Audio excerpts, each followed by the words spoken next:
Is Anya. Welcome to OHRPP Learn-at-Lunch for the continuing review, amendment, and CRAM application live repeat.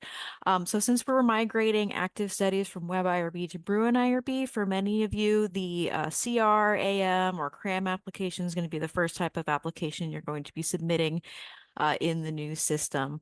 If you want more in-depth information about the migration process, please refer to our last Learn-at-Lunch video or one of our previous Learn-at-Lunch videos that is available on our YouTube channel. I recommend everyone check that out. So after this session, this recording is going to be uploaded to our YouTube channel. Our next OHRPP Human Research News will have a link to the video, and everyone who's registered for this will receive a copy of the slides and link to the video. We highly recommend signing up to our OHRPP Human Research News to receive these updates on important trainings and other information if you have not done so already. One thing I do want to add for this presentation is that we do have I want to let you know about some two new videos that we've just posted to our YouTube channel based on some frequently asked questions on how to locate Bruin IRB resources and updating profile information. We ask that when people get a chance that you log into Bruin IRB and check out your profile information. Your email, I believe, is being pulled from UC Path and may not be your preferred email address like it is in webIRB. So please make sure to go in and check that out. We'll also be posting this information in our next Human Research News for those who aren't here. Okay, so to get started, we're going to be talking about terminology and definitions. So we can all get oriented. We're going to give an overview of the continuing review amendment and CRAM application. And then we're going to talk a little bit about a post-migration amendment CRAM that we're going to ask you all to submit after the studies are migrated. What this is not going to be is a step-by-step of every question in the application. We are going to do sort of an overview of sort of the main points here. We are going to have additional resources for just-in-time training videos, additional quick guides, and in-application help text. Also, our applications are undergoing minor revisions as we prepare sort of for our phase 2 launch. So the version that you see today may have some minor differences in the screenshots. Also, just want to point out that this presentation is not about Reliance applications. If you have questions about Reliance, we have a lot of quick guides, videos, and other resources available. If you can't find what you're looking for on our website or on our YouTube channel, please contact your application owner or the IRB Reliance at research.ucla.edu for questions about Reliance applications. All right, so let's jump into terminology till we're all getting oriented. So you'll notice that the terminology isn't really changing from webIRB to BruinIRB. As you can see, the first two sort of bullets here are the same. So for continuing review, this is CR as as our acronym is. If the study requires continuing review, this is going to be the submission required for IRB review to extend your study expiration date. The next type of application terminology is the amendment, the AM, also known as a modification, and this is the submission for modifications to an approved study.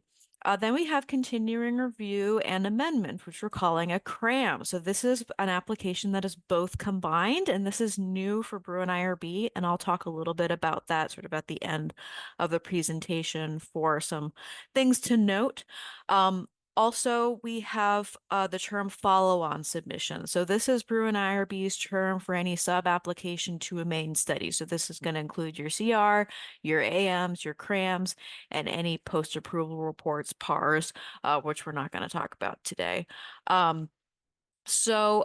As with webIRB, studies that don't require annual review will still complete annual assurances instead of a continuing review, and you're still going to get email reminder notifications about your required continuing review once it's migrated to Bruin IRB. So again, check your preferred email and your profile to make sure that you're going to be getting those notifications.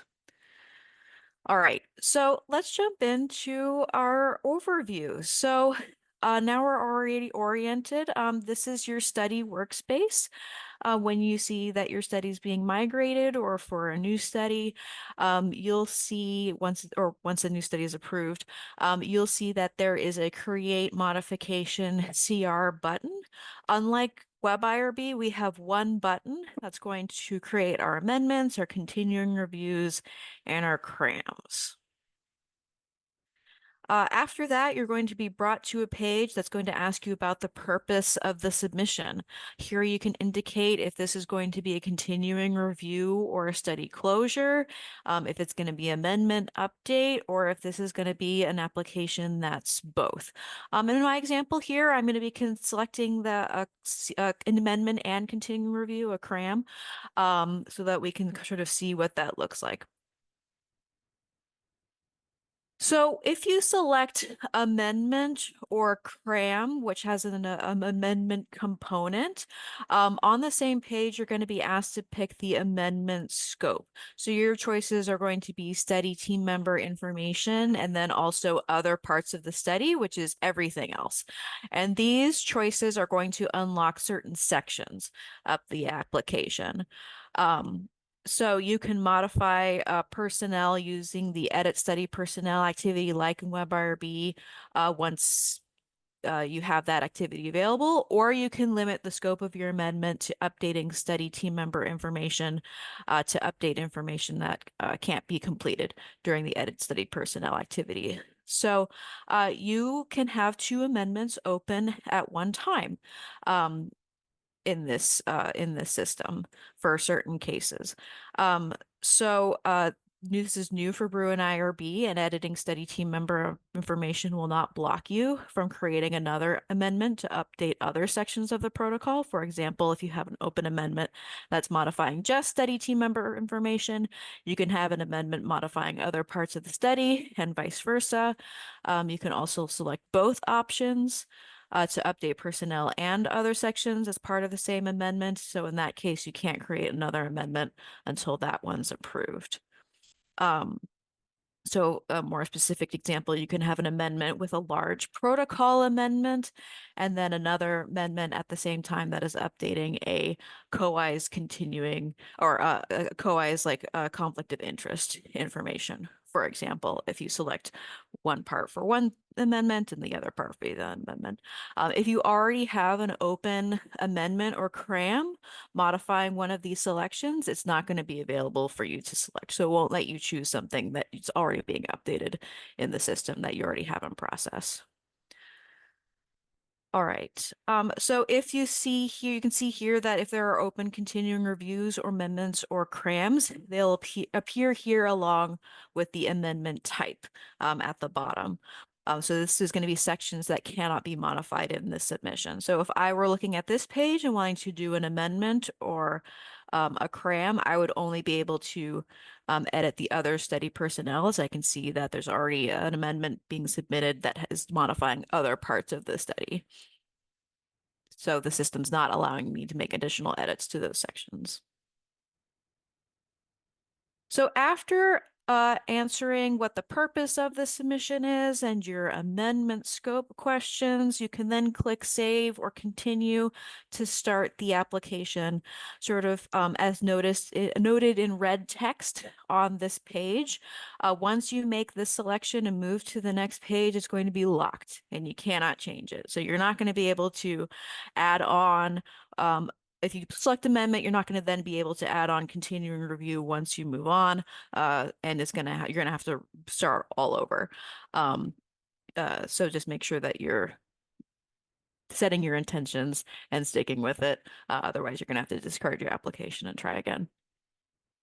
All right, so in our CRAM, we're gonna start filling out the pages. So the first page I'm taken to is the continuing review page.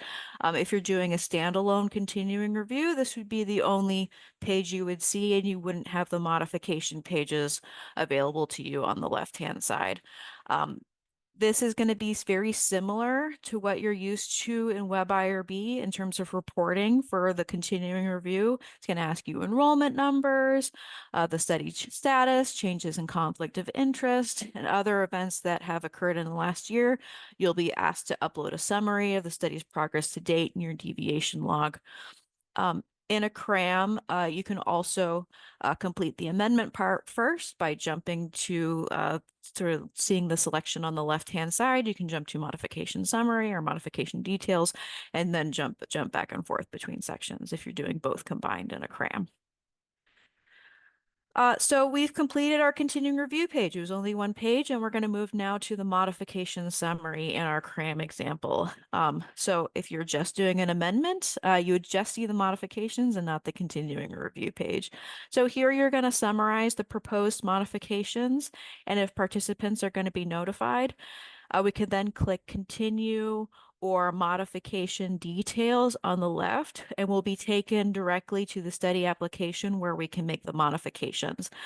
So in webIRB, sometimes you had to switch between the sort of cover sheet for your amendment and then jump out into the study workspace and back in to edit the study. Here, it's all just going to be in one flow here. After modification summary, you're going to go to modification details, and that's where you're going to make the changes to your study. So once you move on, sort of in this example for the CRAM, I'm just editing the study team members. If you selected other parts of the study in the amendment scope, you would see additional sections on the left-hand side of your page. If you want an in-depth look at the application, please check out our Create a New Study video or the live repeat coming up later this month. But this is where you would make the changes to the study application. If you click validate at the top of the page in the left-hand side, BruinIRB is going to check for any missing required items. These items will then appear sort of with like the little red symbol on the left-hand side. This is going to be especially useful in your first amendment, since there are going to be questions you'll be asked to complete that are not going to be able to be filled in during the migration process, and you can sort of see which required questions you need to still complete before moving forward. All right, and then when you're done, you click finish. So when you're done, you're going to see that your application is in pre-submission. The PI or PI proxy would then need to submit. For continuing reviews and new studies, we are making the process of faculty assurances and PI assurances very similar to webIRB. If you have a faculty sponsor, you would need to complete the faculty sponsor assurances first, submit, and then submit the PI assurances. If there's not a faculty sponsor, you would just have the PI submit the PI assurances. So to not overwhelm anybody with information, I'm not going to go over the process of IRB requests, but we'll have a guide for just-in-time video and just a video on how that works for just-in-time training.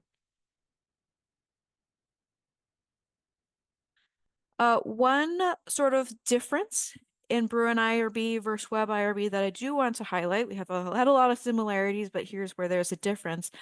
If you need to request continuation of study participants if the study will expire. So to sort of expedite this process, this is now going to be done outside of the application using the send inquiry or reply button. So this is going to just be a simple text box that will open. You'll send your request and your justification to the study owner about why you need to continue active participants while the study may be expired while you're doing your continuing review. The study owner would then send back a reply informing you of whether or not your request is approved. So this used to be built in to the continuing review application. Now this is going to be done outside using this function. So that's the one difference, one of the differences between webIRB and BruinIRB here. But hopefully we can be able to get responses quicker to people doing it this way.